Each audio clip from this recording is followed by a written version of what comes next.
m'appelle Xavier Le Faller et je suis président de l'association Les Projectivers qui collectionne le matériel cinéma d'antan, affiches, projecteurs, films, comme vous pouvez en voir actuellement.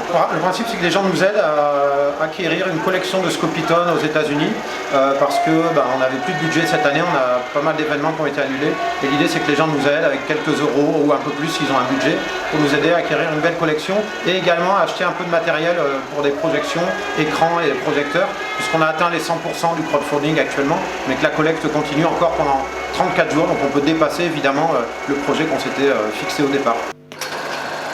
C'est un groupe qui s'appelait Les Parisiennes. Oui.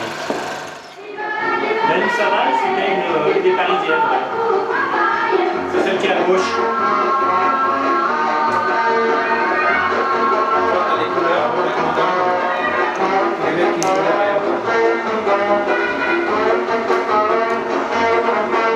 Les Scopitone, c'est un peu l'ancêtre du clip vidéo, sauf que c'était pas en vidéo pour le coup, c'était en 16 mm. Et donc c'était des petites œuvres, je trouve, j'appelle ça des œuvres, en 3 minutes qui lançaient parfois des artistes yéyé, rock'n'roll, soul, aux États-Unis notamment. Et donc c'était projeté dans des petites machines, pas des grosses machines, ça s'appelait des machines à Scopitone.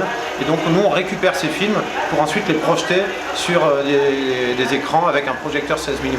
Donc c'est des films assez rigolos, assez kitsch, assez dérisoires parfois, mais qui donnent quand même toute une époque et toute une ambiance. Là par exemple exactement, qui s'appelle Zizi la Twisteuse, donc ça c'est un des Scopitone cultes de notre collection puisqu'on l'a passé dans beaucoup de soirées. Donc là on les enchaîne et ils s'enchaînent comme ça pendant des heures et des heures. Là c'est Nancy Holloway par exemple, qui était une chanteuse américano-française et qui a fait pas mal d'émissions, de revues, on appelait ça à l'époque, à la télévision. D'accord. Alors on les diffuse dans des lieux qui ne sont pas du tout faits pour être diffusés, c'est-à-dire en gros dans des bars, des discothèques ou parfois en plein air, dans des festivals également en Espagne, des festivals 60s, des festivals garage où les gens sont vraiment intéressés par tout ce qui est vintage, etc.